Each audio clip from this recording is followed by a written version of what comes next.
Danny Schaff is happy to be here for the second time in Toledo.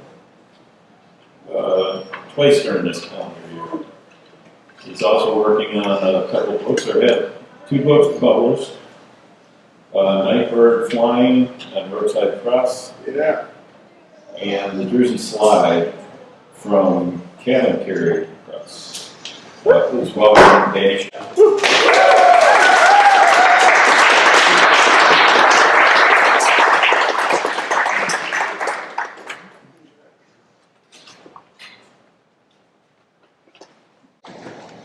Let me start with a haiku.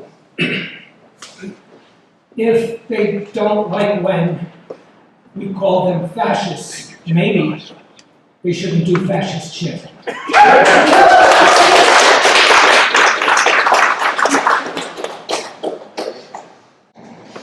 I live in a small city, Hoboken, and basically, it's a small city, it's a mile. We can walk anywhere, and we can get to New York by bus 15 minutes, on ground train 15 minutes. But it's also in New Jersey, and by birthright, I have a car. This poem's called Cars. New Yorkers will never understand the power derived from driving a new car home. In my case, a new used car, this time a 2013 Hyundai Sonata, midnight blue, whose speedometer climbs to 160 miles per hour. And a rousing number, perhaps beyond my reach.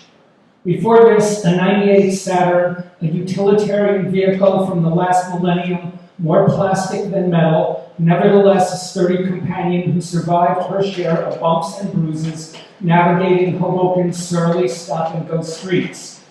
Previously, an 87 Chrysler LeBaron, a car with awful reviews in Consumer Reports, that provided the smoothest ride of my working-class life until she got broadsided by a Mack truck on a Harlem street on the way to work, rethinking as the bulldog smashed into my side. So this is what it's like to die. Hope it doesn't hurt too much. A crash I walked away from, unscathed in a state of shock.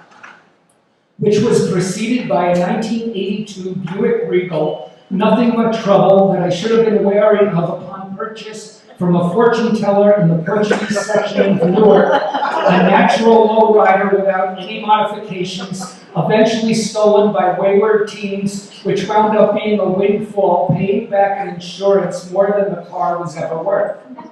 There was the 1980 AMC Eagle station wagon with faux wood panels, which took Caroline and I cross-country, that had uncontrollable four-wheel drive, which kicked into gear at the oddest times and was constantly blowing tires on the New Jersey Turnpike for no discernible reason.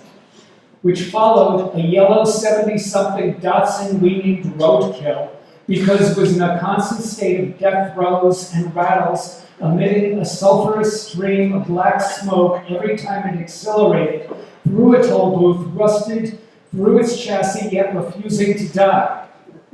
There was the 67 Lincoln Continental, a tank disguised as an automobile with suicide doors that comfortably carried 8 inebriated teenagers to the 1975 Dumont High School senior prom, and once miraculously cruised from Amherst to New Jersey on half a tank of gas, though it got about 6 miles a gallon.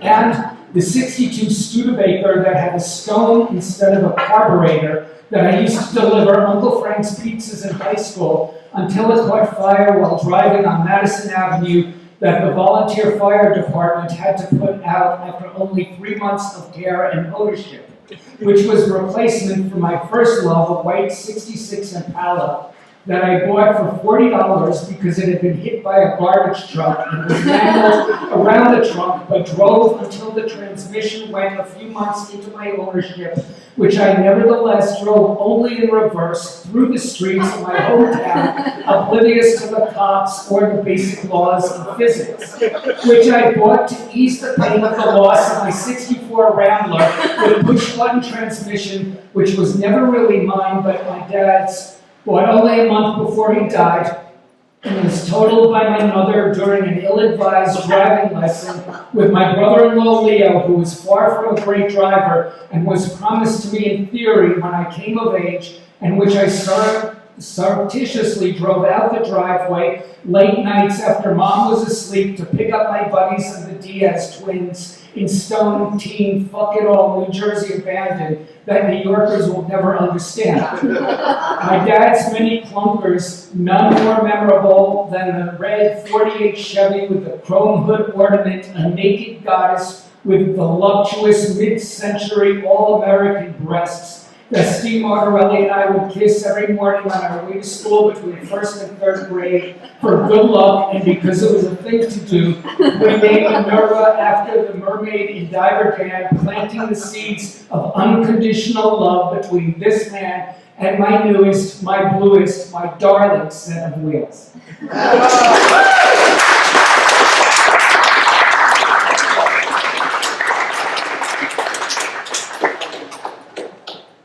This is something that's pretty new. I wrote it in the past, I don't know, month, 6 weeks.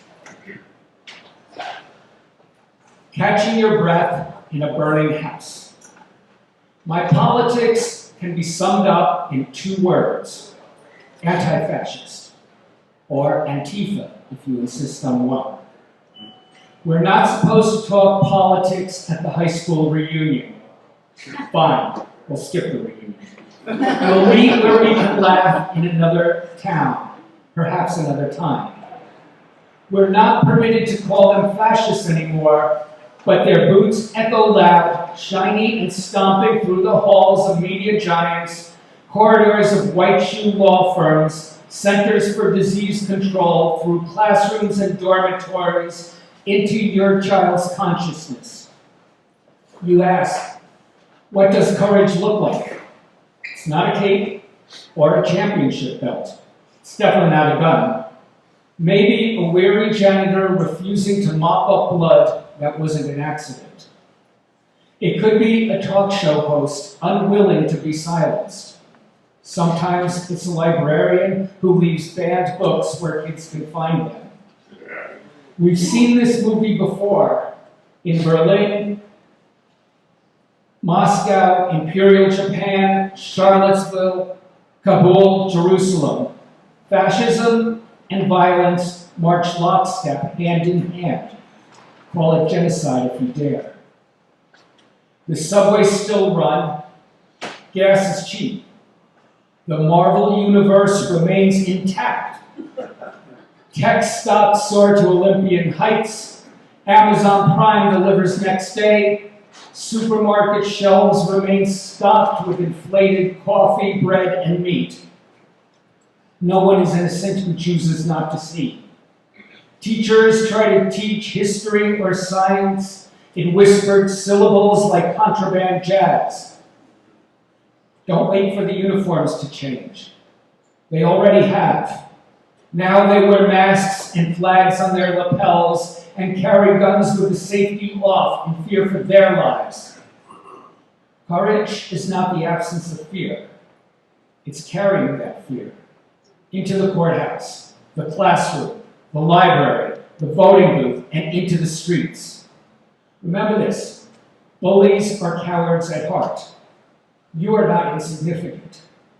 Fascists only can win when you believe you are small. When they say unity, ask under whose rule. When they chant freedom, count the cages holding brown workers and children. Then, when you feel lost, stand up anyway, even if you tremble, even if your voice shakes. Take a deep breath and make yourself breathe again, and again, and again. Don't ever stop caring or breathing in this fucking burning house.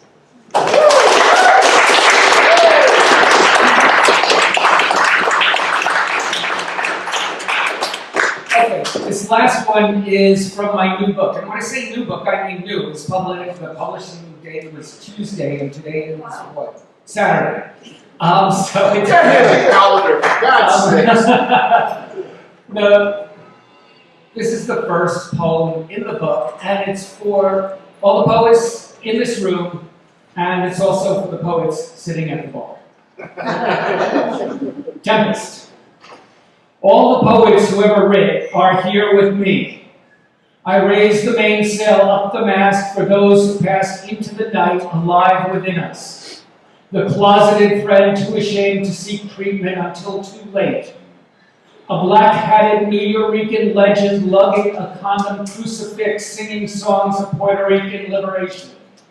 The blind professor holding court upon a smoky couch, welcoming all who sail through open door to introduce themselves.